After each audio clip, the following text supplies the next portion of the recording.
ताज्या बातम्यांसाठी ABP माझाला subscribe करा आणि बेल आयकॉन प्रेस करा।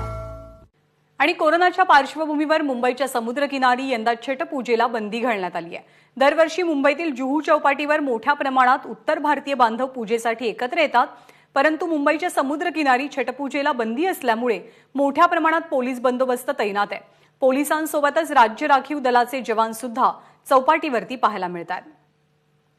आढावा घेतला आमचे प्रतिनिधी निलेश बुधावलेनं।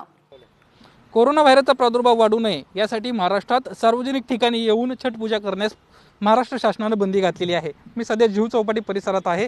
या परिसरातलं सध्याचं जर चित्र आपण पाहिलं तर मोठ्या प्रमाणात या ठिकाणी पोलीस बंदोबस्त लावण्यात आल्याचं पाहायला मिळतंय। यासोबतच सर्वसामान्य नागरिकांना सध्या या ठिकाणी येण्यास मज्जाव करण्यात येत आहे। या ठिकाणी जर पाहिलं तर राज्य राखीव पोलीस दल असेल, महाराष्ट्र पोलीस असेल, यासोबतच शीघ्र कृती दलाच्या गाड्या असतील या ठिकाणी तैनात करण्यात आलेल्या आहेत। राज्य राखीव पोलीस दलाच्या माध्यमातून या संपूर्ण परिसरावर लक्ष ठेवण्यात येत आहे। कोरोना व्हायरसचा प्रादुर्भाव वाढू नये, या ठिकाणी नागरिकांना येऊन गर्दी करू नये यासाठी या उपाययोजना महाराष्ट्र शासनाकडून करण्यात आलेल्या आहेत। सध्या देशभरामध्ये ठिकठिकाणी लॉकडाऊनची पुन्हा एकदा घोषणा करण्यात येत आहेत। अनेक शहरांमध्ये आता ते लॉकडाऊन करण्यात येत आहे।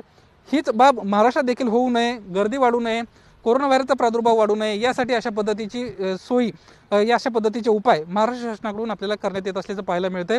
पोलीस दलाच्या माध्यमातून या संपूर्ण परिसरावर लक्ष ठेवण्यात आलेलं आहे। यासोबतच हेलिकॉप्टरच्या माध्यमातून मुंबईतल्या सर्व चौपाट्यांवर देखील लक्ष ठेवण्यात येत आहे।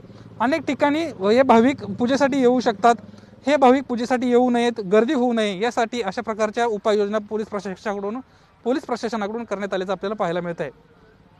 कॅमेरामन धर्मेंद्र पांडे सह निलेश बुधावले, एबीपी माझा, मुंबई।